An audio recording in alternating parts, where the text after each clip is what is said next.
Bismillahirrahmanirrahim. Nawaitu ta'alluma wa ta'lima wa tadhakkura wa tadhkira wa naf'a wal intifa'a wal ifadata wal istifadah wal hatha 'ala at-tamassuki bi kitabillahi wa sunnati rasulihi wad du'a ilal huda wad dalalata 'alal khair ibtigha'a wajhillah wa mardatihi wa qurbih wa thawabih. Lil alamah as-Samannudi rahimahullahu ta'ala walil barakatil Fatihah. A'udzu billahi minasy syaithanir rajim. Bismillahirrahmanirrahim. Alhamdulillahi rabbil alamin arrahmanir rahim maliki yaumiddin. Iyyaka na'budu wa iyyaka nasta'in ihdinas siratal mustaqim siratal ladzina an'amta 'alaihim ghairil maghdubi 'alaihim waladdallin. Amin. Innal hamdalillahi nahmaduhu wa nasta'inuhu wa nastaghfiruhu wa na'udzu billahi min syururi anfusina wa sayyiati a'malina. Man yahdihillahu fala mudilla lahu wa man yudlil fala hadiya lahu.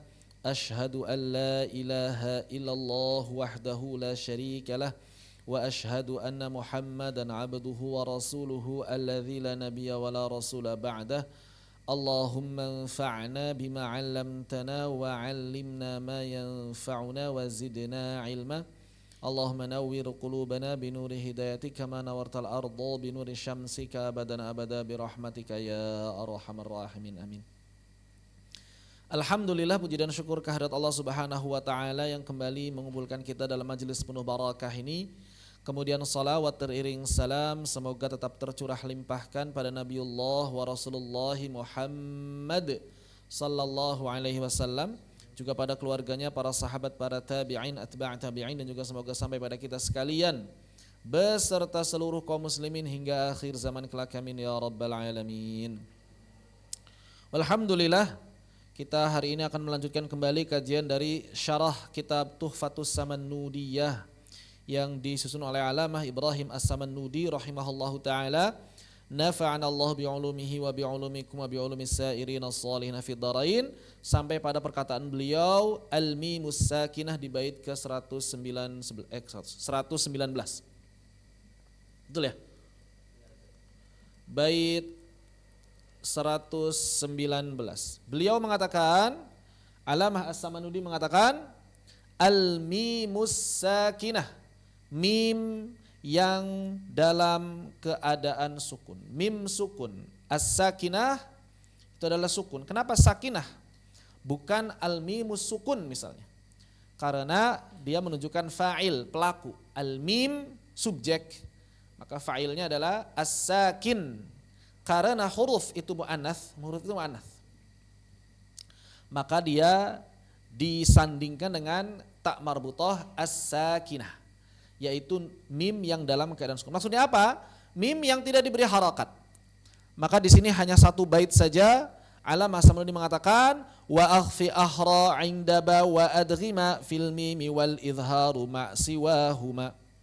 Apa yang beliau katakan? Beliau mengatakan wa akhfi ahra 'inda ba. Apa yang beliau katakan? Yang pertama, ikhfakan saat bertemu ba. Ahra maksudnya adalah pendapat yang utama. Kenapa ada istilah pendapat yang utama? Karena ada pendapat yang kedua. Apa pendapat yang kedua? Pertemuan antara mim dengan ba. Jadi di sini ada pertemuan mim sakinah dengan ba. Maka pendapat yang kedua adalah al-izhar. Jadi poin pertama di sini pertemuan antara mim sakinah dengan ba. Bagi yang sudah belajar jazari tufatul atfal ini udah istilahnya makanan sehari-hari, udah paham banget begitu ya. Maka di sini ada dua hukum menurut para ulama. Pertama adalah ikhfa, yang kedua adalah izhar. Mim bertemu dengan ba, para ulama berbeda pendapat mengenai hukumnya. Yang pertama adalah ikhfa, yang kedua adalah izhar. Bagaimana cara mengizharkannya? Para ulama sepakat dengan mengucapkan mim satu harakat. Contoh, tarmihim bihijaratim min sijil ambihum bi asmaihim. Begitu. Baik mimnya mim iqlab maupun mim asli sama. Sebagian ulama mengizharkan, sebagian ulama mengikhfakan. Siapa di antara ulama yang meriwayatkan izhar? Di antaranya adalah Al-Imam Makki bin Abi Thalib. Imam Makki bin Abi Thalib. Beliau adalah seorang ahli qiraat sezaman dengan Imam Abu Amr Ad-Dani. Begitu.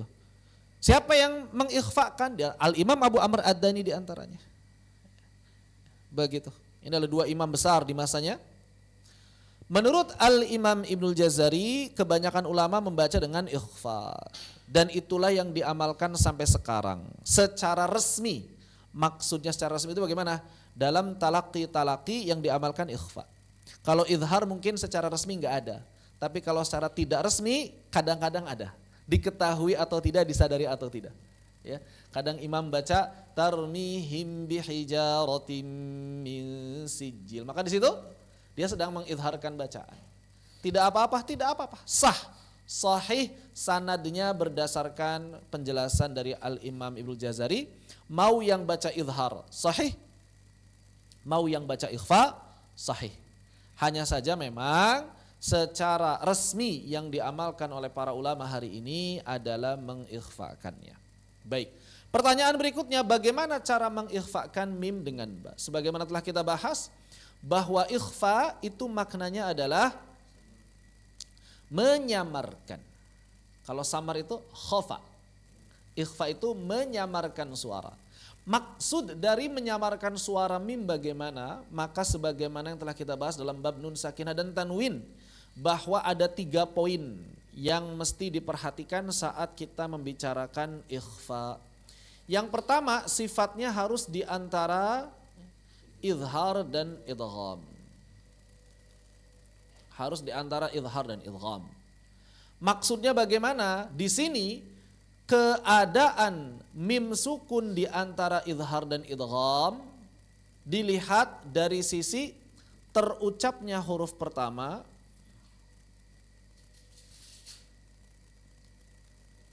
dan dari sisi gerakan atau pindahan makhraj, gerakan perpindahan makhraj saat mengucapkan 2 huruf.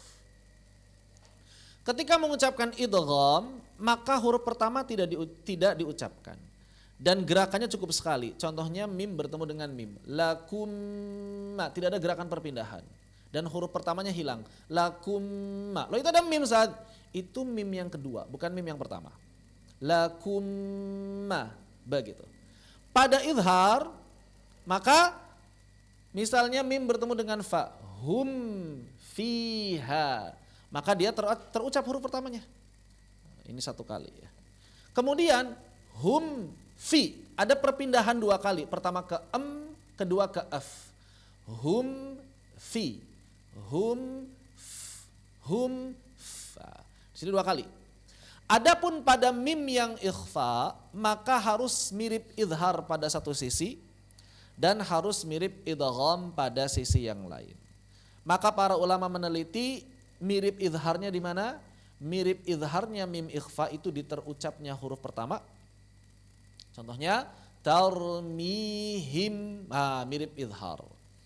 Tapi ketika berpindah makhraj, dia hanya cukup melakukan gerakan 1 kali saja langsung mengucapkan ba. tarmihim bi. Begitu. Maka ikhfa mirip idhar pada satu sisi dan mirip idgham pada sisi yang lain. Terpenuhi. Berarti cara mengucapkan ikhfa seperti itu tarmihim bi, terpenuhi. Poin pertama terpenuhi di antara idhar dan idgham. Poin kedua, arin anit tasydid, tidak boleh menekan kuat makhraj. Jadi yang namanya ikhfa tidak boleh menekan kuat makhraj. Tidak menekan makhraj. Arin anit tasydid. Maka cara mengucapkannya di sini para ulama berbeda pendapat. Ada yang mengatakan harus memberikan celah. Kebanyakan ulama menilai tidak perlu memberikan celah, yang penting tidak ditekan kuat-kuat. Tarmihim bi. Yang penting jangan ditekan kuat-kuat, him, begitu. Sebagian kecil ulama mengatakan harus diberikan celah sedikit, ya, di mana mereka menggambarkan sebatas atau sejarak satu lembar kertas. Tarmihim bi. Akan tetapi kalau kita lihat catatan kitab-kitab para ulama terdahulu, memang di antara mereka kebanyakan menuliskan dalam kitabnya itu merapatkan bibir. Saya sendiri belum menemukan adanya kitab-kitab tajwid atau qiraat zaman dulu sebelum zaman Ibnu Jazari, ya, yang menyebutkan bahwa harus memberikan celah ketika mengucapkan ikhfa syafawi. Belum ditemukan. Saya tidak mengatakan tidak ada, belum ditemukan. Bahkan di zaman Ibnu Jazari kesini pun belum ada. Kebanyakan itu ulama-ulama kontemporer, kitab-kitab ulama kontemporer. Ya. Ulama-ulama zaman dulu saya belum menemukannya. Sehingga saya sendiri mengamalkan dengan cara merapatkan bibir secara lunak. Apalagi secara talaki, semuanya guru-guru kami ketika kami belajar bertalaki kepada mereka, ketika kami belajar bertalaki kepada mereka, seluruhnya baca dengan merapatkan bibir secara lunak. Dan yang terakhir gunnah kamilah, bahwa ciri khas ikhfa gunnahnya gunnah kamilah, harus dialirkan 2 harokat. Jadi jangan disegerakan, ditahan dulu. Tarmihim 2 harokat. Tarmihim langsung bi ketiganya. Tarmihim bihijarah, juga nggak perlu terlalu lama, cukup 2 harokat saja, jangan terlalu lama. Ada sebagian orang baca tarmihim bihijarah, kelamaan, lama banget. Ambihum bi asma'ihim, kelamaan. Ya, kelamaan. Begitu. Baik. Maka berarti kesimpulannya ikhfa pada mim itu caranya adalah dengan merapatkan bibir secara lunak, dialirkan 2 harokat, tarmihim bihijarah. Disebut dengan ikhfa syafawi karena berkaitan dengan makhraj syafatan. Disebut juga dengan ya ikhfa syafawi, udah ya, nggak ada lagi. Ikhfa syafawi sama udah ikhfa syafawi aja. Nah, kalau iqlab kadang disebut ikhfa juga, karena hakikatnya iqlab dengan ikhfa syafawi itu sama. Hakikatnya iqlab dengan ikhfa syafawi itu sama. Bedanya apa? Bedanya kalau iqlab berasal dari nun dan tanwin, kalau ikhfa syafawi mimnya asli. Tapi secara praktek dan hukum sama. Kenapa sama? Karena pada akhirnya ketika kita mengucapkan huruf nun dan tanwin yang diiqlab, suaranya suara mim. Maka rinciannya sama. Begitu. Baik. Wa adghima fil mimi, dan hukum yang kedua, mim sukun mesti diidghamkan. Wa adghim fil mimi. Ini alifnya alif mutlak. Wa adghima fil mimi. Alif mutlak, bukan alif tathniyah nyuruh kedua orang, bukan. Wa adghima dan idghamkanlah oleh kalian berdua. Nah, kan begitu. Wa adghim fil mimi. Maka mim bertemu dengan mim ini diidghamkan, sudah sepakat ya, ketika ada 2 huruf yang sama makhraj dan sifatnya, maka hukumnya idgham. Sebetulnya hampir tanpa pengecualian. Ya, ini sudah otomatis. Kalau ada 2 huruf yang sama maka diidghamkan. Contohnya lakum lakumma. Maka bagaimana cara mengidghamkan? Seperti yang telah dibahas bahwa makna idgham adalah al-lafdhu biharfaini harfan katsani musyaddada, mengucapkan dua huruf menjadi satu huruf yang kedua bertasydid. Jadi gampangnya idgham itu menghapus, menghilangkan suara huruf pertama dan mentasydid suara huruf kedua. Itulah idgham. Menghapus atau menghilangkan suara huruf pertama sehingga yang asalnya lakum menjadi laku. Kemudian mim keduanya ditasydidkan sehingga yang asalnya ma menjadi emma. Kita baca laku langsung ke lakum ma. Nah, lakum suara itu bukan suara mim pertama itu. Secara teori begitu. Walaupun sebetulnya hampir gak ada beda. Apa bedanya mim pertama sama mim kedua gitu kan? Ya, secara teori seperti itu. Secara teori yang kita ucapkan adalah mim yang kedua. Kenapa? Karena mim pertama sudah lebur. Lakum ma. Kemudian karena mim ini bertasydid maka dia juga ditahan dua harakat. Sebagaimana tadi ikhfa syafawi. Tarmihim bihijarah. Lakum ma sama. Lakum ma. Amma sama ya, panjangnya sama. Dengan nun tasydid juga sama. Inna, dua harokat saja. Jangan tergesa-gesa, tapi tidak perlu terlalu lama. Idgham pada mim dengan mim disebut juga dengan idgham mutamathilain. Kenapa? Karena ini dua huruf yang sama makhraj dan sifatnya. Dua huruf yang sama makhraj dan sifatnya. Disebut juga idgham shaghir. Kenapa? Karena sukun bertemu harokat. Sudah kita bahas. Disebut juga idgham mutamathilan udah. Mimi. Kenapa disebut idgham mimi? Karena disandarkan, dinisbatkan kepada huruf mim. Asalnya huruf al-mim. Nah, dalam bahasa Arab untuk menisbatkan pada sesuatu tinggal ditambah ya. Maka al-idgham al-mimi. Berarti kalau huruf nun dengan nun al-idgham an nuni. Ya. Huruf jim dengan jim al-idgham al-jimi. Seterusnya seperti itu. Itu namanya nisbah. Sama seperti kalau kita ingin menisbatkan nama seseorang pada mazhab. Misalnya Asy-Syafi'i ya, begitu. Misalnya atau misalnya kepada negara Asy-Syami, Al-Maqdisi, Al-Andonisi, Al-Filastini, seterusnya seperti itu. Al-Makki, Al-Madani dan lain sebagainya. Itu namanya ya nisbah. Mudah. Mim bertemu dengan mim diidghamkan. Jadi mim itu hukumnya 3. Yang pertama mim bertemu dengan ba diikhfakan menurut mayoritas ulama dan diizharkan menurut sebagian kecil ulama. Yang kedua mim bertemu dengan min hukumnya idgham. Para ulama sepakat tidak ada perbedaan pendapat dan ini berlaku untuk seluruh huruf yang sama makhraj dan sifatnya. Berlaku bukan cuma mim ketemu mim. Kemudian yang ketiga wal izharu ma' siwahuma, dan wajib mengizharkan suara mim ketika bertemu dengan selain mim dan ba. Maka di sini berarti al-izhar yang terakhir. Kapan sisa hurufnya? Apa itu izhar? Izhar artinya adalah membaca sebagai mana asalnya. Tidak dikurangi makhraj sifatnya, tidak digeser, tidak ditambah sifatnya. Benar-benar suara asli mim konsonan. Itulah suara izharnya mim. Jadi kalau ada hukum izhar maka artinya itu adalah suara asli dari huruf yang bersangkutan. Belum mengalami perubahan apapun. Itulah yang dimaksud dengan izhar.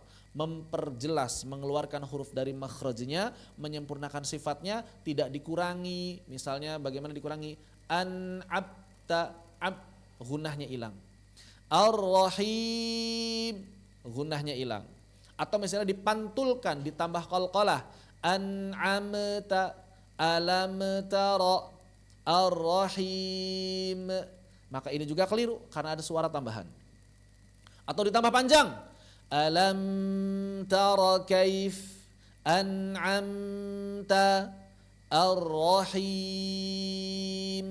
Ini juga keliru karena ada tambahan suara. Alaihim walad hum fiha. Ini keliru. Atau misalnya diikhfakan, hum fiha langsung ke fa. Hum fiha.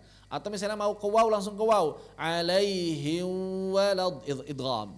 Alaihim walad. Maka itu tidak tepat. Jadi kalau kita sekali lagi ya, mendengar ada hukum yang namanya izhar, maka artinya itu adalah mengucapkan huruf sebagaimana asalnya tanpa dikurangi, tanpa ditambah, tanpa digeser, tanpa diubah. Begitu. Perhatiannya paling kalau bertemu dengan fa atau waw, jangan sampai dia tadi seperti yang disampaikan, jangan sampai ikhfa atau idgham. Hum fiha, jangan dibaca hum fiha. Alaihim walad, jangan dibaca alaihim walad. Begitu. Selesai al-mimus sakinah. Ada yang tanyakan, dipersilakan. Bait ke 119 selesai. Dipersilakan apabila ada yang ingin ditanyakan berkaitan dengan hukum mim sakinah.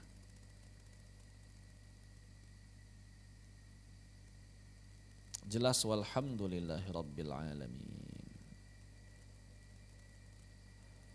Apabila tidak ada yang tanyakan, kita maju ke bait berikutnya 120.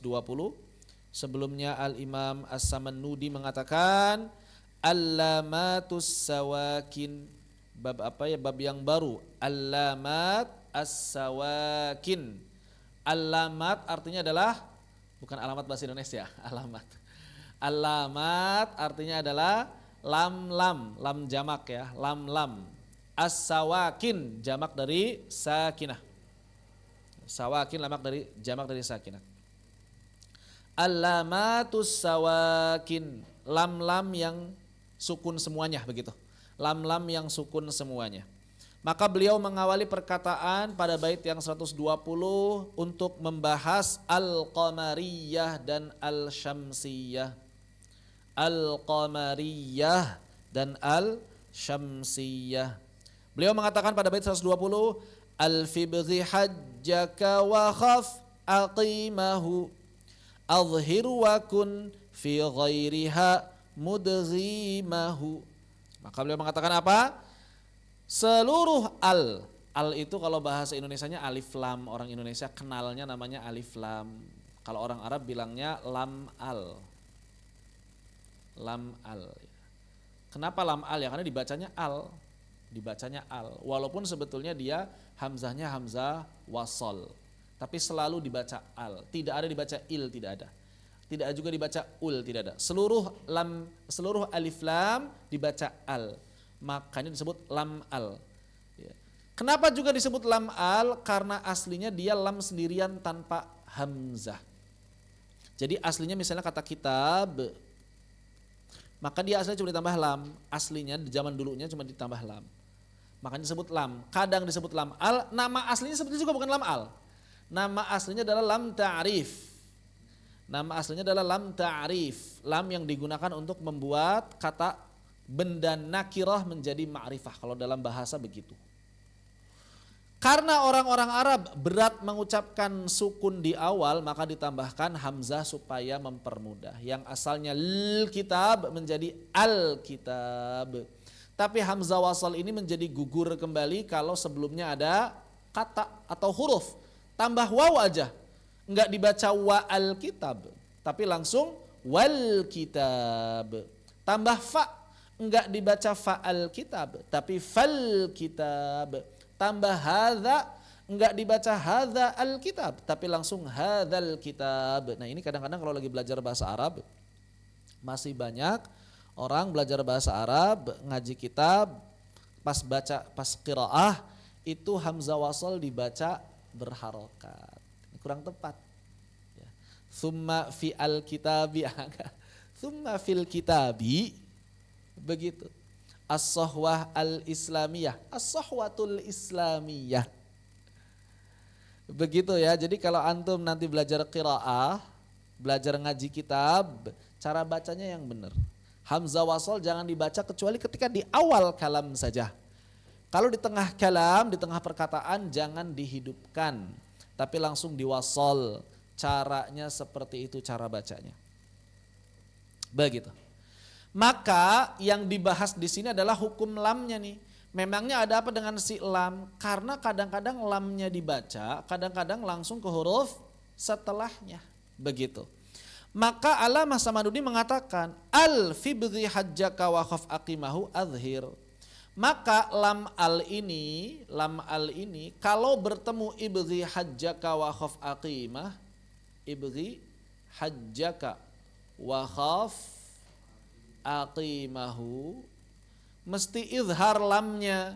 Misalnya al ketemu hamzah, al awwal, al ketemu ba, al bari, al ketemu ghain, al ghafur, al ketemu ha, al halim, al ketemu jim, al jabbar, ibghi hajjaka, al ketemu kaf, al karim, al ketemu waw, al wadud, al ketemu kha, al khaliq, seterusnya sampai ha.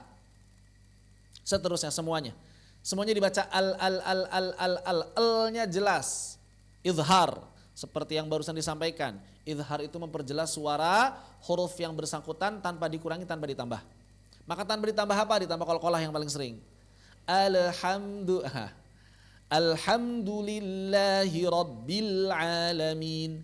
Jangan dibaca alhamdulillahi rabbil alamin. Atau misalnya di kerongga hidungkan alhamdulillahi rabbil enggak. Alhamdulillahi rabbil alamin. Alhamdulillahi rabbil alamin. Begitu. Ya, jangan dibaca rabbil, jangan dibaca rabbil, tidak tepat. Berarti selain ini wakun fi ghairiha, dan jadikanlah selain bertemu ibghi hajjaka wa khaf aqimahu idgham. Ini idhar. Yang kedua idgham, selain ibghi hajjaka wa khaf aqimahu. Kalau di Tufatul Atfal disebutkan huruf-hurufnya dalam rumus tib thumma sil rahman tafuz dhif dha ni'am da' su adhannin zur syarifan lil karam. Atau seluruh huruf lisan selain qa, kaf, jim, ya, qa, kajaya. Seluruh lisan, seluruh huruf lisan, kalau udah belajar makhraj gampang. Seluruh huruf lisan selain qa, kajaya, qa, jim, ya, gampang, begitu. Maka qa, kajaya huruf lisan tapi dia izhar, sisanya huruf lisan idgham. Contohnya to, at-thayyibat. Kemudian tiba summa thim tha, ath-thamarat, enggak dalamnya, langsung ath-thamarat, sil, as-salah, tiba summa sil, rahman, ar-rahim, ar-rahmanir rahim. Tidak ada lamnya, langsung ke ra bertasydid. Bismillahirrahmanirrahim. Bismillahirrahmanirrahim. Ad-dallin, langsung masuk ke dod. Ad-dallin, bukan al-dallin. At-tammah, as-sakha, semua langsung masuk ke huruf berikutnya.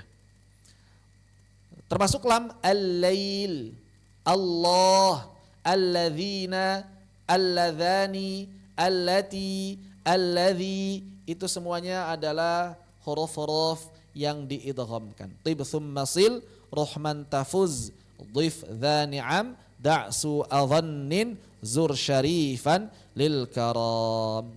Ada yang tanyakan? Dipersilakan. Bismillah, Allahumma barik lana fi razaqtana wa qina adzabannar. Gimana? Kurang apa pertanyaannya? Kurang enak?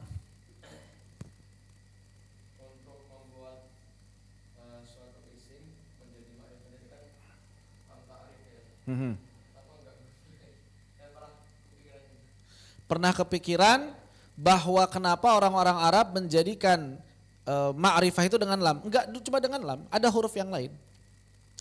Tergantung kabilah. Tergantung kabilah. Cuma yang masyhur pakai lam. Yang masyhur pakai lam. Kabilah yang lain enggak pakai lam. Kalau enggak salah pakai ghain atau pakai apa ya, saya lupa. Ada. Pakai ghain atau pakai ro, saya lupa. Pokoknya ada. Beda. Kabilah lain beda. Bukan pakai mim kalau enggak salah, pakai mim. Pakai mim. Ada pakai mim karena ma'rifah gitu ya. Kalau enggak khilaf. Am kitab. Am kitab. Bukan al kitab, am kitab. Itu tergantung dialek masing-masing.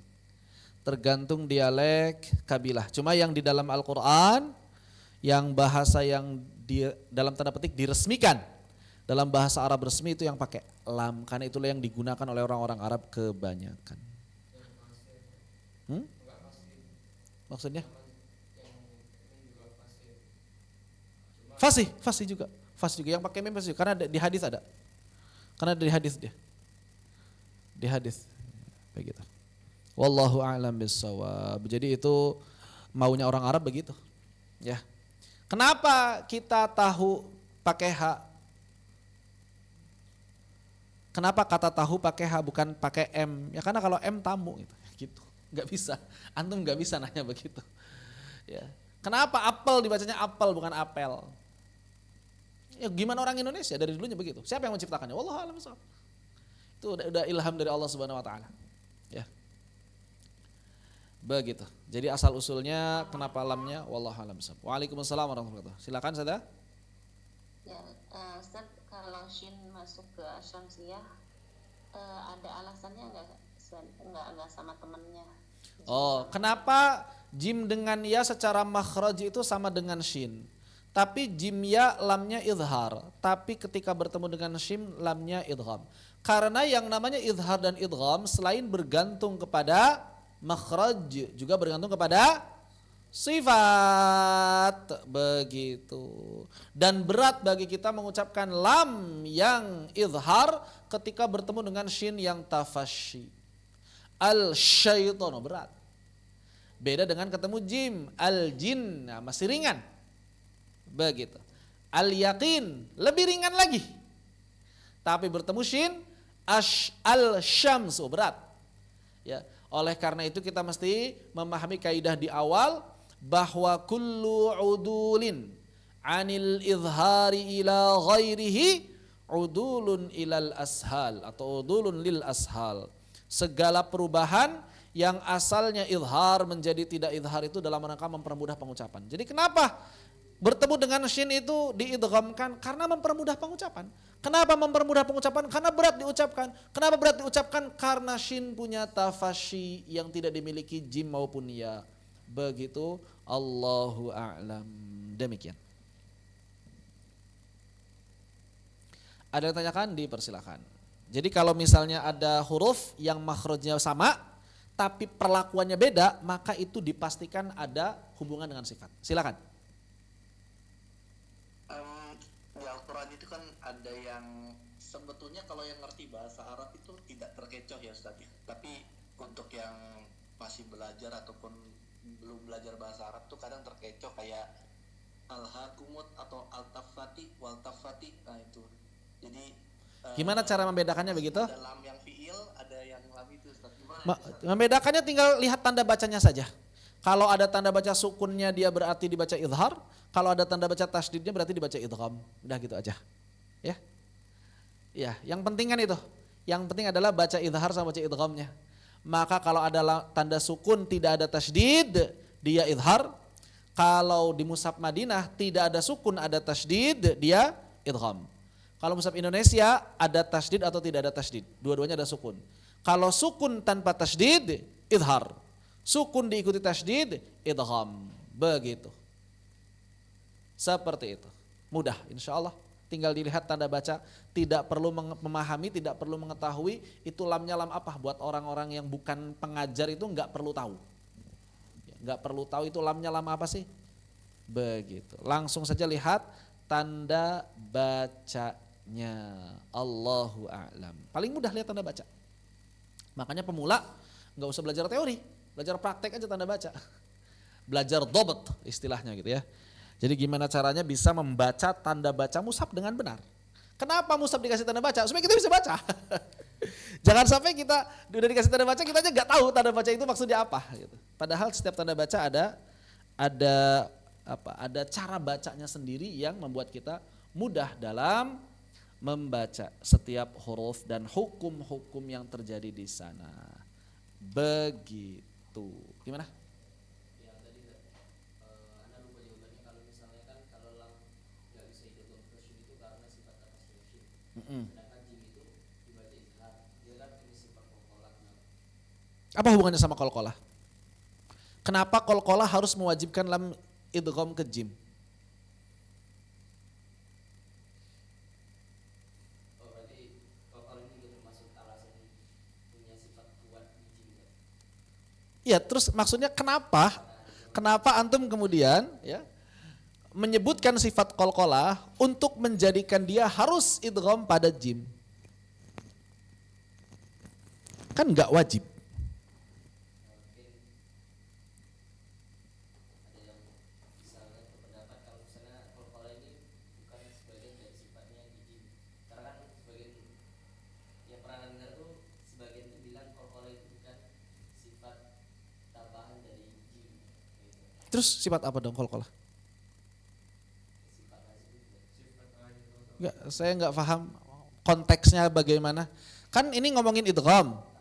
Kenapa lam diidghamkan ke shin? Karena shin punya sifat tafashi dan kita sulit menyempurnakan tafashi shin kalau harus mengidharkan lam, berat.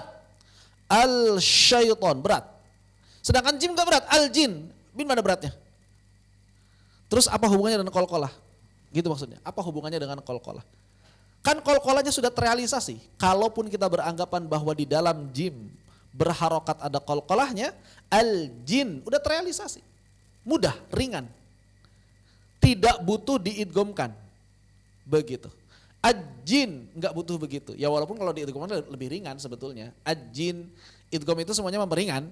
Semuanya memperingan, idgham itu semua memperingan. Cuma tidak setiap huruf langsung diidghamkan. Kapan diidghamkan? Saat terasa berat saja. Berat ringannya versi siapa? Versi orang-orang Arab. Maka bagi orang Arab al-jin ringan, bagi kita pun masih ringan, al-jin. Lamnya masih jelas, al-jin. Gampang kan? Gampang enggak? Gampang. Begitu. Ya, bagi orang-orang Arab kalau sudah terasa berat, baru kemudian mereka mencari cara, mencari jalan, mencari takhallus, mencari solusinya.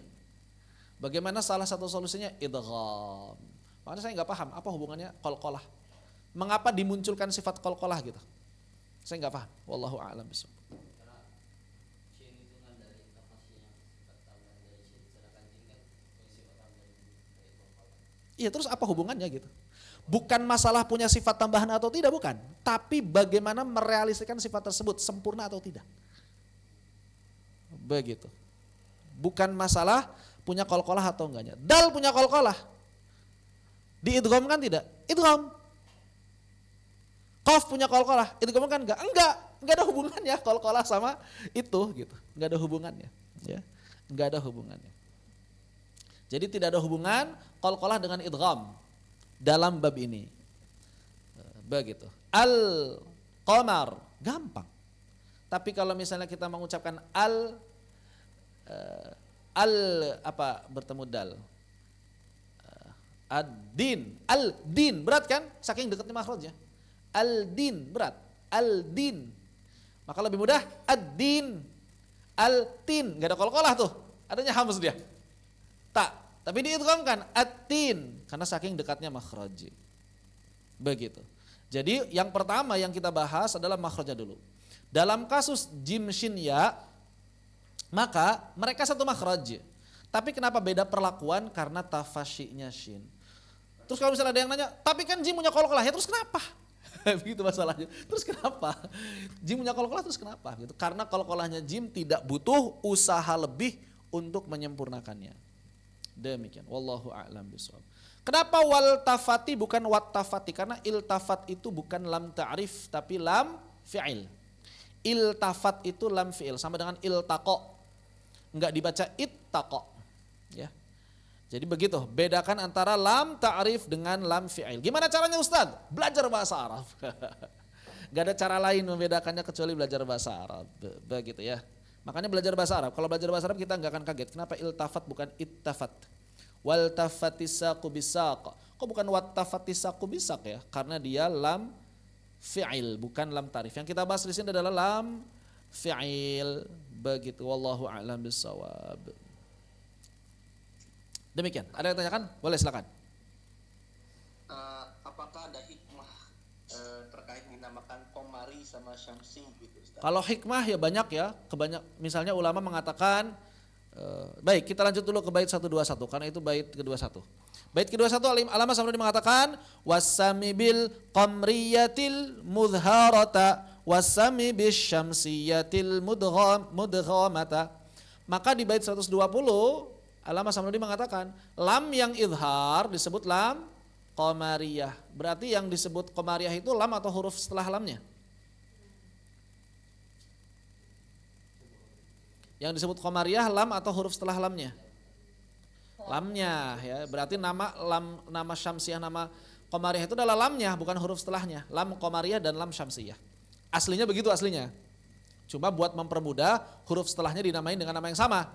Itu majazi. Sama seperti huruf idgham. Ada berapa? Ada 6. Sebetulnya huruf idgham ada 2, nun dan tanwin atau nun saja begitu. Yang 6 itu apa? Huruf yang jadi tempat idghamnya nun dan tanwin. Kan kepanjangan. Ya huruf idgham akhirnya begitu. Huruf ikhfa ya ada 1 nun. Adapun yang 15 adalah huruf yang jadi tempat ikhfanya nun, kepanjangan. Huruf ikhfa juga disebutnya. Sama, di sini tadi ibghi hajjaka wa khaf aqimahu, huruf qamariyah. Biar gampang, biar cepat. Kenapa disebut lam qamari atau apa hikmahnya? Maka para ulama misalnya mengatakan kenapa disebutnya al-qamari? Ya karena kita mengucapkan al-qamar saat mengucapkan al-qamar dan mengucapkan asyams saat mengucapkan asyams. Begitu. Ya, yang pertama. Ada juga ulama yang menganalogikan lam ini diibaratkan dengan bintang. Lam ini diibaratkan bintang. Jadi kalau misalnya lam adalah bintang, ketika bertemu dengan huruf qamariyah yang diibaratkan bulan, qamariyah bulan gitu ya. Lamnya bintang bertemu dengan bulan, maka dia jelas, tampak jelas, ya kan? Kalau malam hari kan bintang ketemu bulan jelas. Tapi kalau lamnya ketemu matahari, syamsiyah, maka lamnya enggak jelas. Sebagaimana kalau bintang bertemu dengan matahari di siang hari. Begitu diantaranya. Ada yang mengatakan demikian. Wallahu a'lam bissawab. Seperti itu. Ini adalah bab lam ta'rif atau lam qamariyah dan lam syamsiyah. Begitu. Jadi lam itu bukan cuma qamariyah sama syamsiyah, bukan cuma lam ta'rif. Di dalam Al-Qur'an lam itu setidaknya ada 5. Lam ta'rif, lam fi'il, lam haraf, lam amr dan lamul ism. Cuma lam amr dan lam ism jarang dibahas. Kenapa? Karena dia selalu idhar, jadi enggak perlu dibahas. Lam amr dan lam ism enggak perlu dibahas karena selalu idhar. Lo gimana bisa mengetahui banyak jenis-jenis lam ini? Belajar bahasa Arab. Belajar bahasa Arab. Alama Samanudi dalam bait ke-122, tadi 121 ya, Wasami. 122, beliau mengatakan, wallama min fi'lin wa harfin adhira. Nah, baru kita masuk ada lam jenis yang lain, apa itu? Lam haraf. Lam apa dulu? Lam fi'il dulu. Dan lam haraf. Nah, ini beda.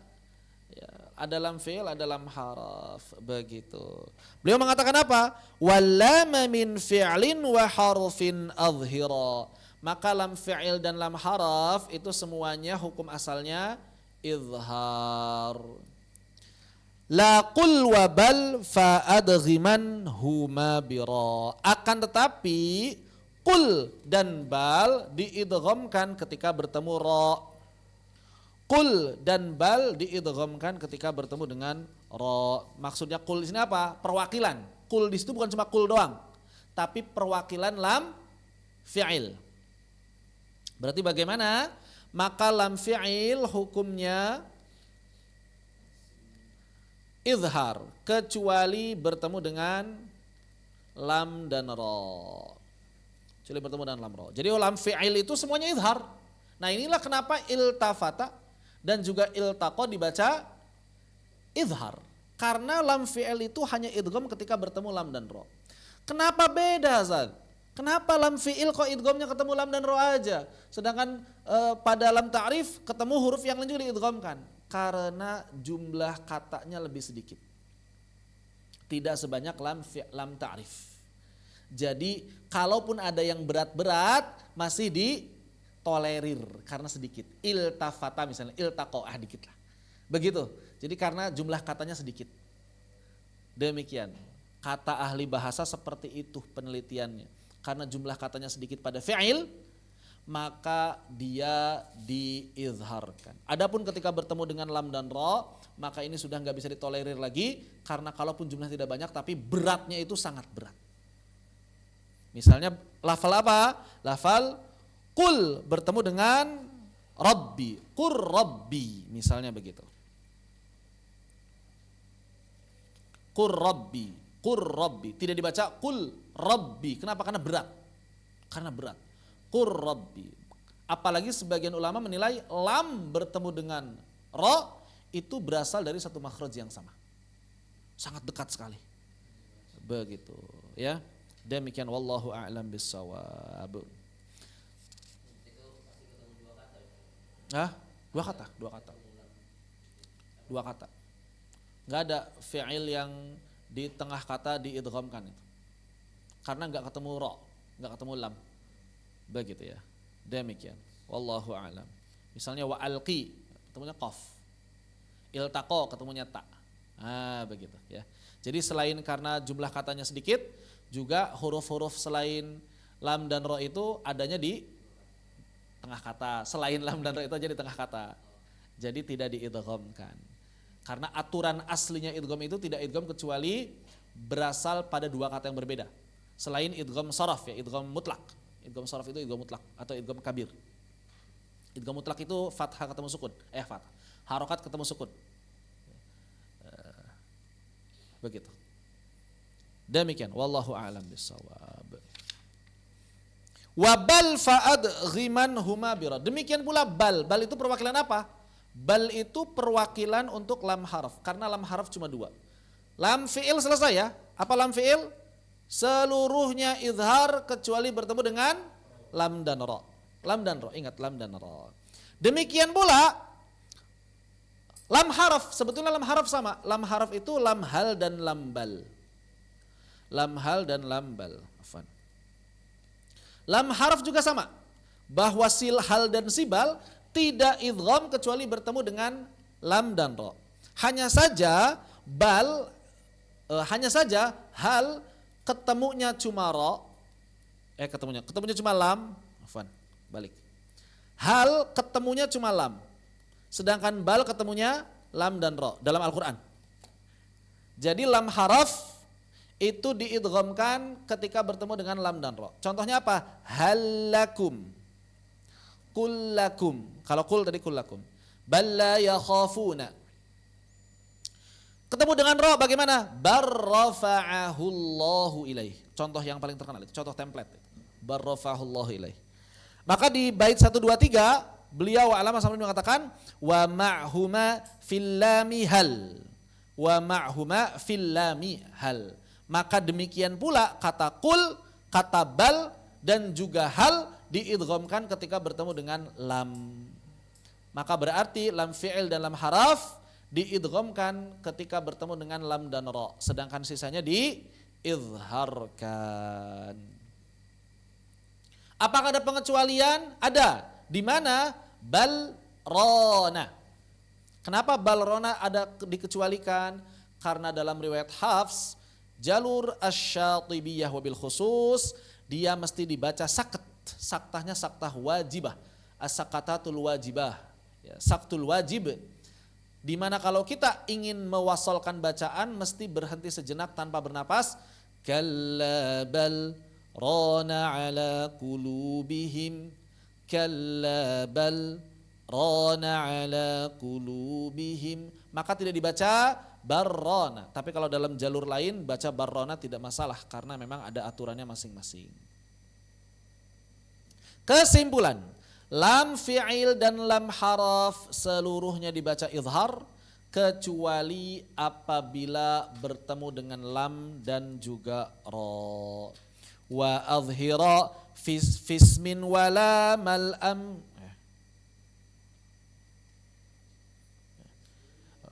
Saya baca dari wa adhira pantesan. Saya bingung sendiri, kok gak pas. Saya baca dari wa adhira.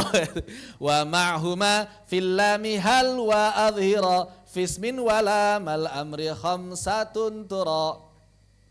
Maka lam ism dan lam amr semuanya idhar. Ya udahlah, gampang lah. Lihat saja ada tanda sukunnya pasti udah gitu. Lam ism lam amr itu apa? Lam ism itu lam yang terdapat pada ism, lam amr itu adalah lam yang mengubah fi'il mudhari menjadi fi'il amr. Panjang lagi kan mau ngejelasin, dikit lah jelasin. Lam ism gak perlu dijelasin lah ya. Lam ism itu pokoknya lam sukun asli yang terdapat pada kata benda khususnya. Contohnya al-sinah. Al-sinah, enggak dibaca as-sinah. Al-sinah. Karena berasal dari kata lisan. Begitu. Al-sinatukum, enggak dibaca as-sinatukum. Beda sama as-sanah walaupun tulisannya sama kalau dalam mushaf Indonesia. Karena enggak ada kepala ain kan mushaf Indonesia kan? Yang satu al-sinah, yang satu as-sanah. Kenapa ini beda? Karena di sini lam ism, karena di sana lam ta'rif. Itu. Begitu. Tanda bacanya yang beda. Di sini ada sukun, di sini ada tasydid. Mushaf Indonesia kan gak ada kepala ain di alif. Bukan gak ada hamzah, hamzahnya alif itu, gak ada kepala ain. Ya, gak ada kepala. Ini kepala ain namanya.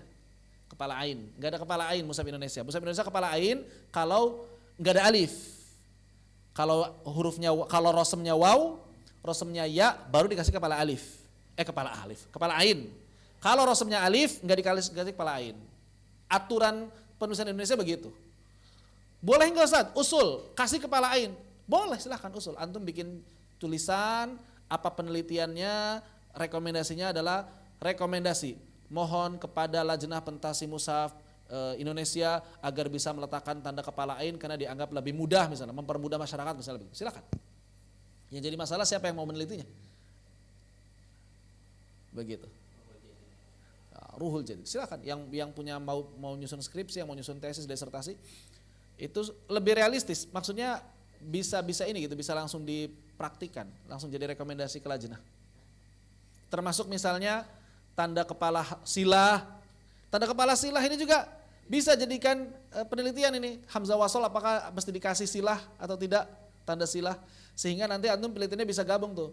Meletakkan kepala ain di atas hamzah qata, meletakkan tanda silah di atas hamzah wasol. Nah, ini bermanfaat enggak kira-kira nih? Bikin kaget orang-orang yang biasa pakai mushaf Indonesia enggak? Begitu kan? Berarti penelitiannya kepada orang-orang yang biasa pakai mushaf Indonesia. Nanti antum bisa misalnya nyari 50 orang yang biasa pakai mushaf Indonesia di satu tempat yang enggak kenal mushaf Madinah, kemudian antum ganti hanya alifnya saja, alif hamzah qata dan hamzah wasalnya diganti. Kira-kira mereka lebih mudah mempelajari dan membacanya atau malah mempersulit mereka? Kalau misalnya mempermudah, ini bisa jadi sampel begitu.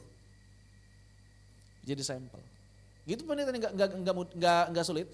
Cukup seminggu selesai penelitian atau misalnya kalau ingin lebih lama lebih bagus sebulan misalnya. Bagaimana perkembangannya dalam sebulan?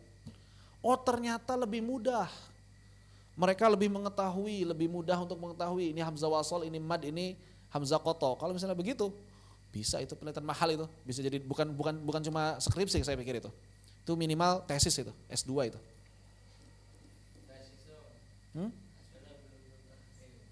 Apanya? Belum pernah kuliah.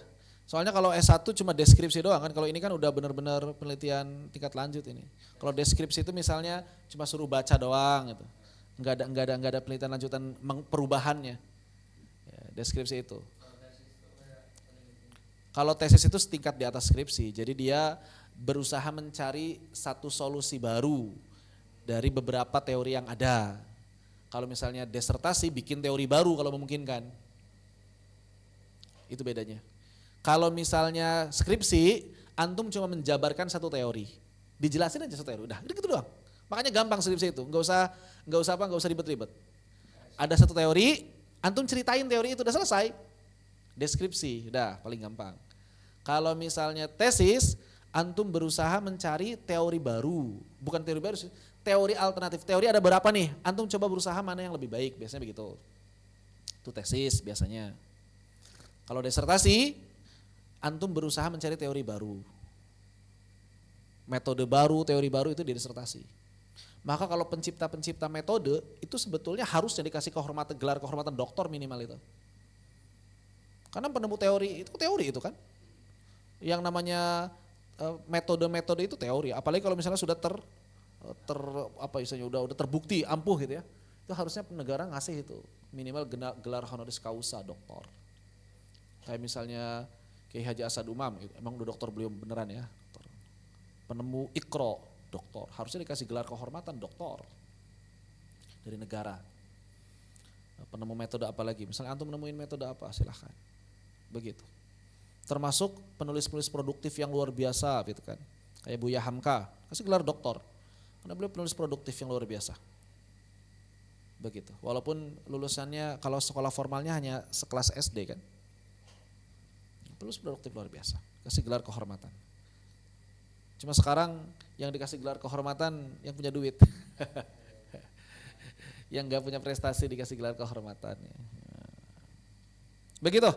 Nah ini bisa dikaji, silakan. Dalam mushaf Indonesia seluruh lam pasti ada tanda sukunnya yang sukun. Cuma dalam mushaf Madinah kalau ada tanda sukun maka pasti izhar. Nah ini juga termasuk bisa diteliti nih. Ya, apakah relevan tanda sukun pada huruf-huruf yang dibaca izhar misalnya gitu penelitian antum. Apakah tanda sukun yang diletakkan di atas huruf yang dibaca izhar masih relevan dalam mushaf? Oh, antum bisa tuh. Itu kan masalah. Yang namanya penelitian berasal dari masalah. Dalam rangka apa? Dalam rangka memperbaiki dan mempermudah. Ya. Bukan mempersulit. Jadi teori itu harusnya mempermudah, bukan mempersulit. Ada teori mempersulit. Kau tuh bilang mempermudah itu mempersulit. Metode teori itu mempermudah baca. Gimana caranya supaya bacaan kita benar, mudah. Bukan malah mempersulit. Ya. Metode yang baru-baru itu yang tidak seperti begitu. Doakan saya Ustadz, mudah-mudahan saya bisa meneliti tentang ini dan menjadi terobosan baru bagi Indonesia. Insya Allah di bulan September lanjut S2. Tafadhal Ustadz Ghifari Usama, barakallahu fikum. Semoga Allah memudahkan antum sekalian. Banyak sebetulnya. Kalau sekedar skripsi mah ya nggak usah ribet-ribet lah, jangan terlalu ideal, ntar nggak lulus. Iya, skripsi itu jangan terlalu ideal, nggak lulus nanti. Yang penting lulus aja. Kalau misalnya mau agak ideal boleh di tesis dan disertasi. Kalau bisa, cita-citakan tesis dan disertasi itu jadi buku. Sayang kalau misalnya tesis dan disertasi tidak menjadi buku, sayang. Sayang sekali, bukan sayang doang, sayang sekali. Karena tesis dan disertasi itu benar-benar harus melahirkan sesuatu yang bermanfaat, maka harus jadi buku. Kalau misalnya ada tesis disertasi nggak jadi buku, berarti kurang bermanfaat. Iya kan kurang bermanfaat. Kalau bermanfaat pasti jadi buku. Begitu. Kalau skripsi mah ya nggak perlu jadi buku lah. Skripsi mah itu mah latihan nulis skripsi mah. Skripsi itu latihan nulis. Ya. Cuma lebih tinggi satu level dari makalah aja. Saya termasuk yang terlalu idealis dulu waktu di Unpad. Makanya lama. Dan udah saking lamanya udah malas lah nggak lanjutin. Padahal udah bab 5 saya. Bab 5. Cuma ya gitu, terlalu ideal itu nggak enak. Terlalu ideal itu nggak enak. Terlalu ideal. Ya pengen jadi buku saya waktu itu, skripsi tapi pengen jadi buku.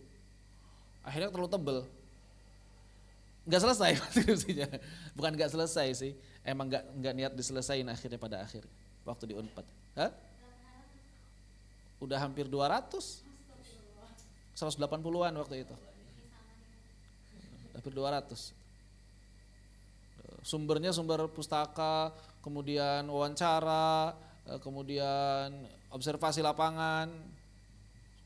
Apalagi kan spasinya cuma 2, spasinya 2. Tulisan sedikit aja, hasil wawancara aja bisa berhalaman-halaman itu. Saya hasil wawancara bisa halaman-halaman, banyak banget. Jadi 200 itu tipis. 200 itu tipis. Gitu. Pas waktu skripsi aslinya yang di S1 PAI, itu observasi lapangan doang, sama hampir 200 juga ternyata. Padahal cuma ngisi apa namanya, cuma mendeskripsikan hasil kuesioner doang, tebel juga sama. Hampir 200 juga saya. Sidangnya pun dosennya sampai gini ya udah. Enggak terlalu banyak soalnya kebanyakan kayaknya pas lagi sidang itu. Ditanya enggak terlalu banyak, tanya teori, tanya hasil, ya udah. Tapi ini enggak ada ini kan datanya. Asli semua Pak. Bisa diuji kata saya. Kualitatif. Kalau yang ya kualitatif. Karena memang dia kalau yang PAI, kalau yang di Unpad itu kan ilmu sejarah. Itu deskripsi aja, deskripsi sejarah aktivis dakwah di Unpad waktu itu. Karena saya masuk sejarah kontemporer, sejarah aktivis dakwah di Unpad. Jadi gimana awal mulanya terus ini gitu. Kalau yang PAI mah cuma pemahaman keislaman organisasi udah gitu doang. Terus saya bikin poin-poinnya berdasarkan yang disebut paham Islam itu paham apa aja. Gitu. Kalau itu campuran kualitatif kuantitatif. Kalau yang itu mix ya. Metodologi penelitiannya dicampur. Kuanti. Ada nilainya, ada angkanya dan juga ada penjabaran. Lebih gampang. Hampir 200 halaman juga itu. Buku banyak. Referensi yang mana? Yang buku yang skripsi. Kalau skripsi dulu nggak terlalu banyak skripsi mah. Kalau yang banyak itu pas bikin buku, Jazariyah itu referensinya coba berapa referensi Jazariyah? Sarah Jazariyah itu berapa halaman? Jangan dihitung berapa buku jadi referensi, berapa halaman. Sumber referensinya doang berapa halaman. Kalau nggak salah 10 kayaknya, lebih gitu. Oh, lebih dari 10 ya? 521 ke sampai 538. 17 halaman. Iya. 17 halaman itu referensi doang, ya. Iya, Ini sudah di puncak. Belum puncak ini. Puncaknya Syahrul Indonesia. Ini ringkasannya doang. Syahrul Indonesia itu Yang masih jadi word di sini. yang Hampir 1000 halaman. Cuma saya kenapa itu buru-buru dicetak karena kebutuhan dan ini nggak tahu selesainya kapan dan saya nggak berharap selesai juga. Maksudnya kalau nggak selesai ya udah. Karena ini apa namanya nggak terlalu urgent juga. Itu udah cukup itu. Sekedar pemahaman itu udah lebih dari cukup. Sekedar pemahaman udah lebih dari cukup. Ini cuma ditambah banyak penukilan aja. Bedanya banyak penukilan. Itu kan kalau penukilan paling yang penting-penting aja. Kalau ini diusahakan lebih komprehensif. Makanya ketika saya nyetak buku itu banyak dipotong penukilannya. Wallahu a'lam bishawab. Seperti itu. Baik. Berikutnya adalah jenis pembagian mad. Alamah Samadudi mengatakan aqsamul mad.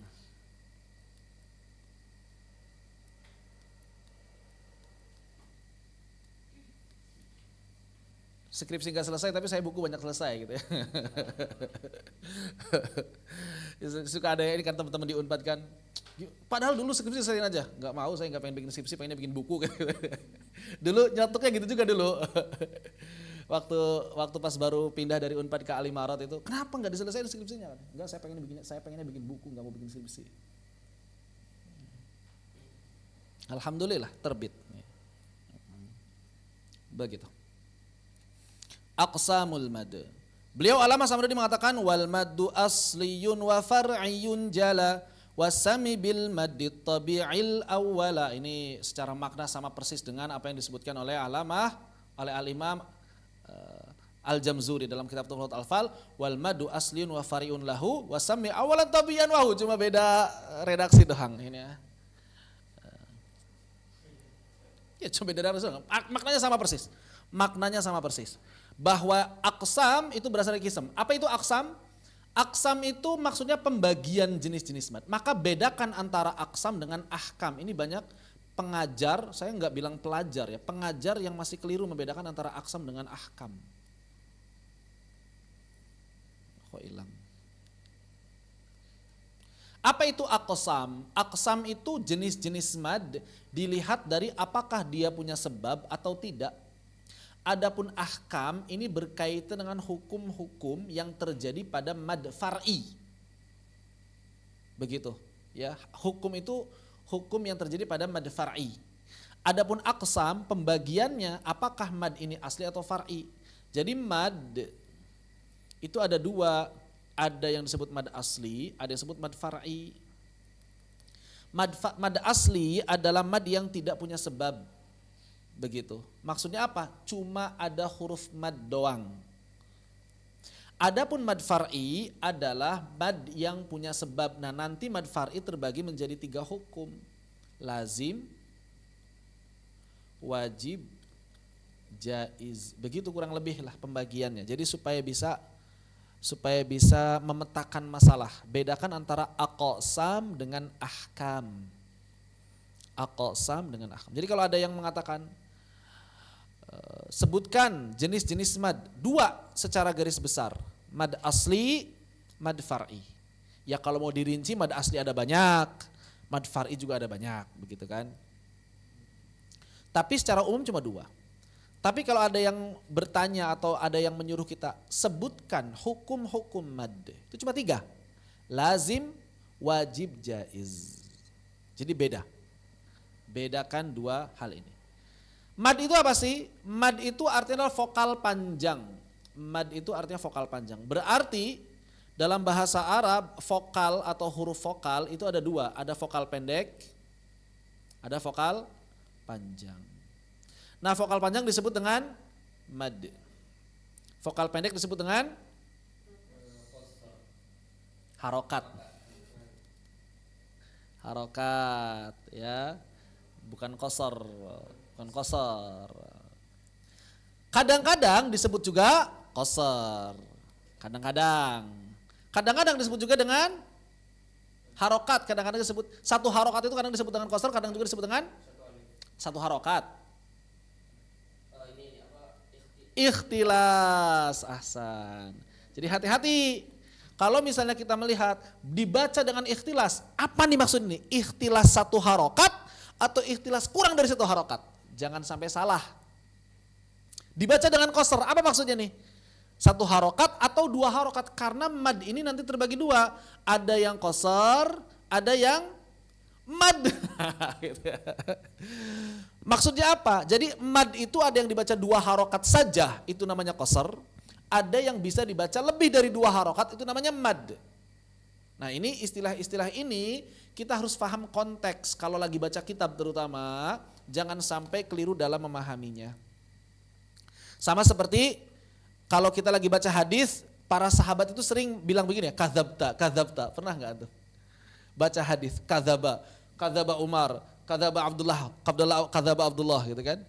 Kadzaba Ibnu Mas'ud. Seperti misalnya ketika sahabat nanya ke Aisyah radhiyallahu anha, emangnya Nabi suka sholat duha ya? Kata apa kata Aisyah? Kadzaba Ibnu Mas'ud. Gak ada sholat duha. Ya, jadi sholat duha sunnah atau bidah? Aisyah bilang gak ada loh. Iya kan? Aisyah bilang gak ada kan? Sahih Bukhari. Maka kata Aisyah, kadzaba Ibnu Mas'ud. Ibnu Mas'ud dia bilang ada, Ibnu Umar juga bilang ada. Kadzaba Ibnu Umar. Apa kadzaba di situ? Di bahasa Hijaz, kadzaba itu khoto artinya, salah, keliru, bukan bohong. Kalau diterjemahin bahasa Indonesia, kadzaba itu bohong kan?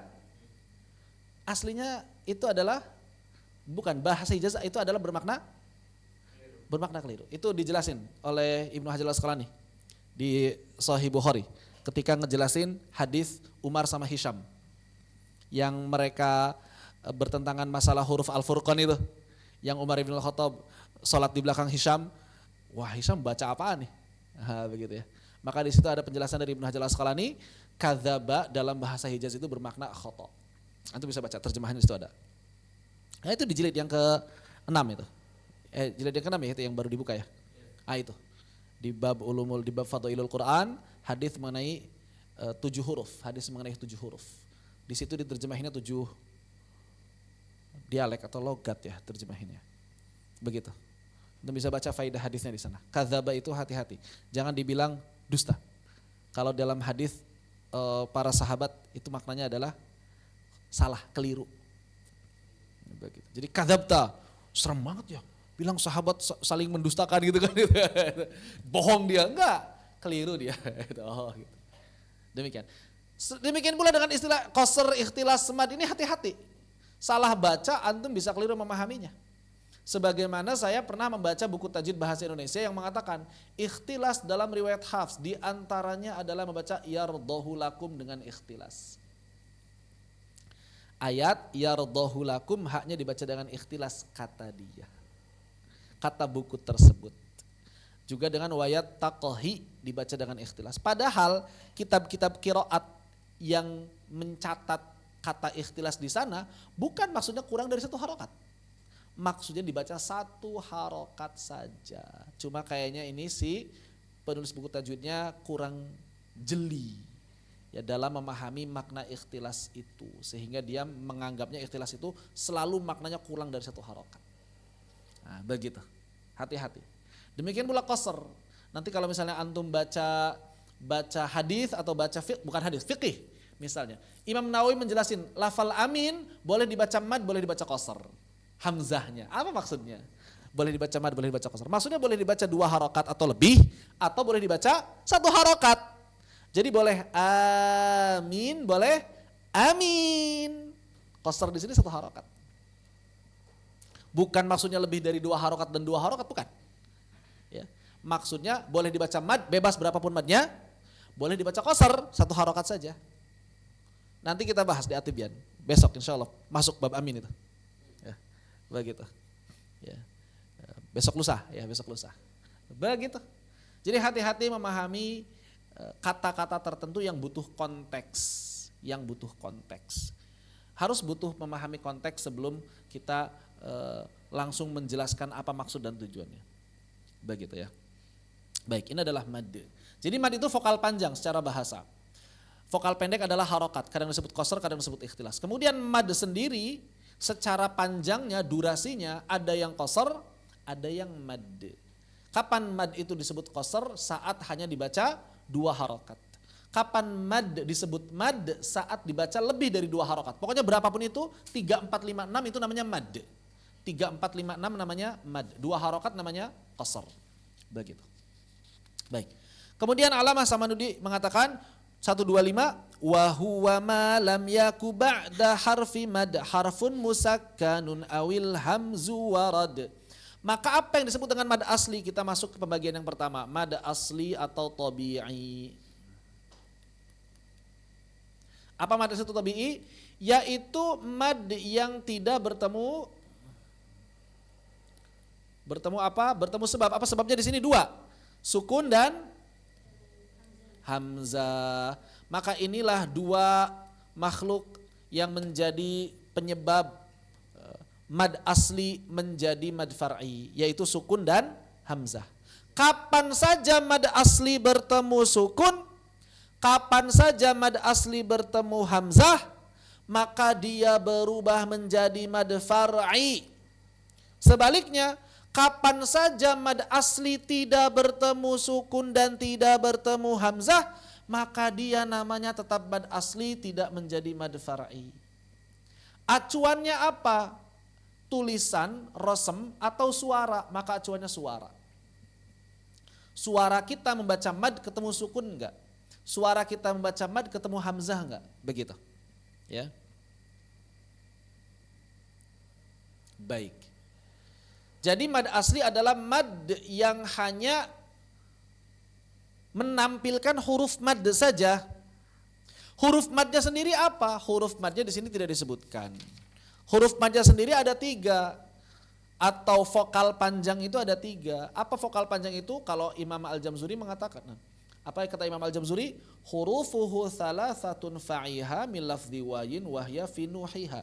Inilah huruf mad. Nu, hi, ha. Inilah huruf mad. Atau ya Musa enggak? Nuh ya, pas. Nu, hi, ha. Maksudnya apa?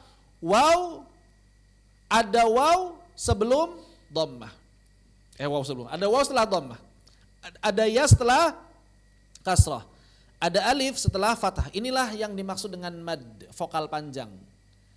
ada pasangannya masing-masing dengan harokatnya. Harokat dhammah memanjang dengan waw sukun. Harokat kasroh memanjang dengan ya sukun. Dan harokat fathah memanjang dengan alif. Walaupun aslinya wawnya bukan waw mad, tapi saat dia menjadi sukun otomatis jadi mad. Seperti kata huwa. Aslinya huwa, tapi saat waqaf dia disukunkan, maka dibaca hu. Bukan dibaca hu. Bukan pakai konsonan, tapi pakai vokal. Bukan pakai konsonan, tapi pakai vokal. Hu, bukan hu. Demikian pula hiya saat waqaf, aslinya hiya saat waqaf dibaca hi dengan vokal bukan dengan konsonan. Kenapa? Karena seluruh ya sukun kalau sebelumnya kasroh otomatis jadi mad. Seluruh waw sukun kalau sebelumnya dhamma otomatis jadi mad. Dan alif kalau sebelumnya fathah itu jadi mad. Ini sudah otomatis kebiasaan orang-orang Arab. Kemudian Allamah Samaruddin mengatakan wa dzakakil miyun wa harfiyun yura ka'atuja dilunani toha wara. Maka mad asli atau tabi'i itu ada dua jenis. Yang pertama kilmi, yang kedua harfi. Kapan disebut kilmi? Saat pada sebuah kata. Apa contohnya? Atujadilunani. Atujadilunani. Nah, di sini kilmi, kenapa? Karena terdapat pada sebuah kata. Ja, lu, ni. Nah itulah contohnya, 3 langsung. Ya. Atujadilunani. Dan dalam Al-Quran, mad tabi'i kilmi kadang ada tertulis hurufnya, kadang tidak tertulis hurufnya. Contoh tidak tertulis, yang paling populer, Maliki Yaumiddin. Maliki Yaumiddin itu gak ada alifnya. Tapi secara suara ada, maka dia tetap masuk mad tabi'i kilmi. Gimana? Liasu atau misalnya mau'udah dan seterusnya. Harfi bagaimana? Harfi di sini disebutkan contohnya toha. Maka kata toha di dalam huruf muqatta'ah ini adalah mad tabi'i harfi. Kenapa mad tabi'i harfi? Karena selalu dibaca 2 harokat. Atau ro pada alif lam mim ro misalnya. Ya. Atau misalnya ha dan ya pada kaf ha ya ain shad. Intinya harfi itu ada 5 pada huruf muqatta'ah terkumpul pada lafal hayun tohir tanpa alif. Haya toharo. Haya toharo. Semuanya di dalam huruf muqatta'ah ini berlaku hukum mad tabi'i, selalu dibaca 2 harakat. Namanya tabi'i harfi karena dia terdapat pada huruf. Huruf ha, huruf ya, huruf to, huruf ha, huruf ra. Maka di sini makin jelas kekeliruan orang yang mengatakan hayun tohir ini mad lazim namanya. Karena ada sebagian orang berpendapat hayun tohir ini namanya mad lazim mukhaffaf. Ini keliru. Begitu ya. Termasuk ke dalam mad tabi'i adalah seluruh mad yang enggak ketemu hamzah maupun sukun. Walaupun dalam bentuk yang berbeda. Seperti apa misalnya? Seperti misalnya adalah mad iwad. Mad iwad adalah tanwin yang waqaf diubah menjadi mad. Atau lebih tepatnya fathah tanwin. Fathah tanwin yang waqaf. Contohnya apa? Nidaan. Maka saat waqaf dibaca nidaa. Nah, a-nya ini mad tabi'i. Walaupun dia punya nama lain mad iwad, tapi hukumnya tabi'i juga, masuknya tabi'i juga. Contoh yang lain misalnya nisaa, nisaa. Acuannya tanwinnya ya, jangan alifnya. Afwajan. Saat waqaf afwaja, acuannya fathah tanwinnya bukan alifnya. Jadi di sini tidak ada alif tapi tetap dibaca mad iwad. Kenapa dibaca mad iwad? Padahal nggak ada alif.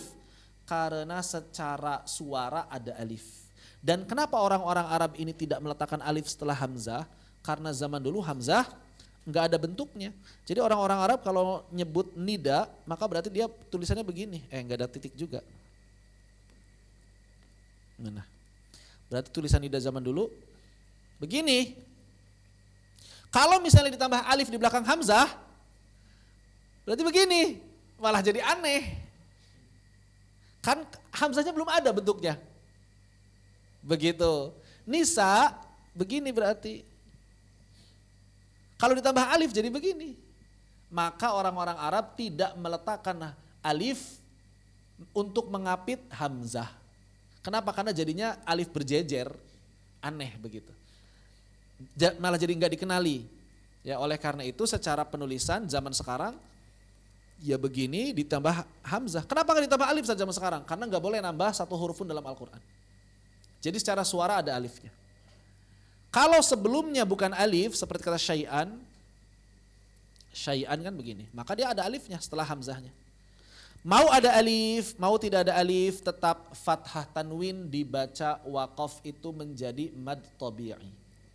Berarti semua jenis mad yang ada di akhir kalimat itu tabi'i, iya tabi'i. Wadduha wal-laili idza saja ma wadda'aka rabbuka wa ma qala. Kenapa? Karena enggak ketemu hamzah, enggak ketemu sukun. Ada sebagian orang mengira dia semuanya mad arid li sukun. Karena di akhir, bukan.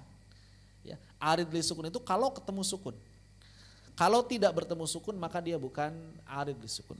Intinya semua mad yang tidak bertemu hamzah, tidak bertemu sukun, disebut apapun mad itu oleh orang zaman sekarang, tetap masuknya kategori mad tabi'i.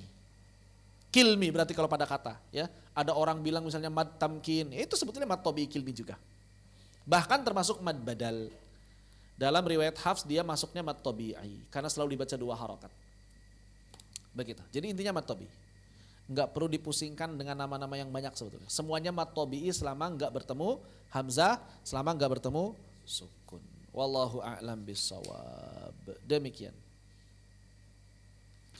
Adapun yang kedua adalah mad far'i. Apa itu mad far'i? Ammal akhiru fahuwa mauqufun ala hamzin kadza ala sukuni musjala. Maka kalau bertemu dengan hamzah atau sukun berubah menjadi mad far'i. Begitu. Hurufuhu, di sini ada. Hurufuhu fi lafdhin wa in jumi'at wa ma syurutiha fi binuhiha atat. Kelewat tadi. Maka di sini ditutup oleh Allamah As-Samanudi bahwa huruf mad itu ada 3, wayin, waw, alif dan ya. Yang terkumpul adalah fad, nuhya sama seperti ini persis dengan isinya persis dengan Tuhfatul Atfal ya, secara makna hampir tidak ada perbedaan dan maknanya tadi sudah dibahas dari awal. Walhamdulillahirabbil alamin. Pertemuan berikutnya insyaallah masuk ke hukum-hukum mad far'i. Dipersilakan apabila ada yang ingin didiskusikan berkaitan dengan pembagian jenis mad. Ya. Sawakin. Lam-lam yang jamak. Lam-lam yang sukun-sukun. Ya, kalau diterjemahin bahasa Indonesia begitu. Lam-lam yang sukun bahasa Indonesia begitu ya. Seluruh lam atau ya jenis-jenis lam yang sukun misalnya begitu.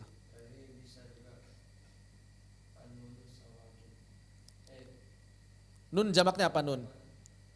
Nunat berarti.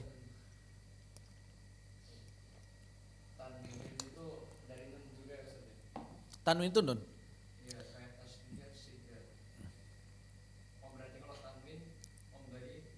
Iya, memberi nun.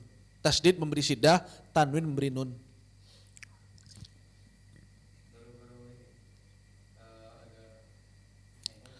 Maksudnya secara sorof dan berasal dari nun, iya. Tanwin itu secara sorof katanya berasal dari nun. Begitu. Iya. Ya, memberi suara nun pada huruf tersebut, makanya disebut tanwin. Begitu.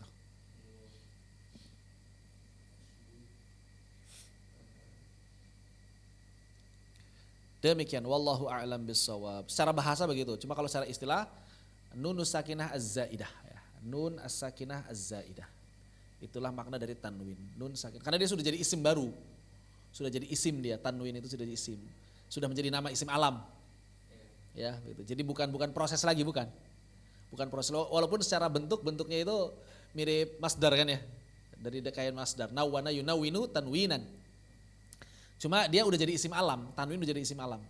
Dan dalam bahasa Arab kalau dia sudah menjadi isim alam, punya makna baru dia. Misalnya Allah itu isim alam. nggak bisa kita terjemahin satu-satunya Tuhan. Walaupun secara terjemahan begitu. Walaupun secara terjemahan al-ilah satu-satunya Tuhan, tapi nggak bisa kita namakan al-ilah Allah itu satu bukan. Allah itu nama Allah gitu. Ismul jalalah udah selesai. Isim nama, isim alam itu isim nama. Udah jadi nama gitu. Jadi udah punya makna baru dia sebagai sebuah nama. Ya, begitu maksudnya.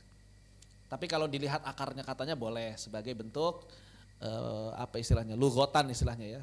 Dalam penjelasan ilmiah memang kadang kita mesti mencari tahu dulu akar katanya supaya bisa lebih jelas maknanya. Kayak misalnya sholat itu apa? Sholat itu artinya apa? Berasal dari kata sholawa, artinya doa. Artinya doa, tapi enggak setiap doa disebut sholat kan? Dan kalau kita zuhur doa, ya Allah saya doa, udah cukup sholat belum?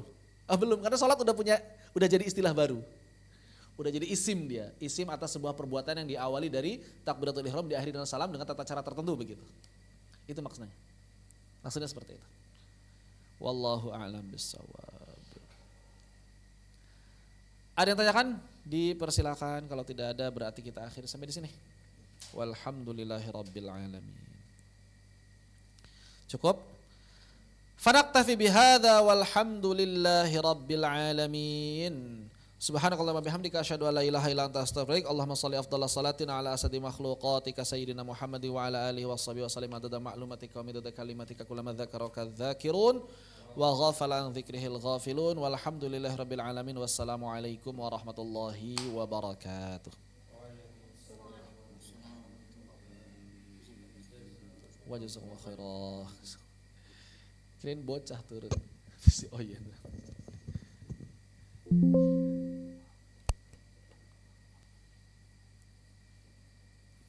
Itu afwan ya rekaman yang terakhir yang Tuhfatul Atfal kurang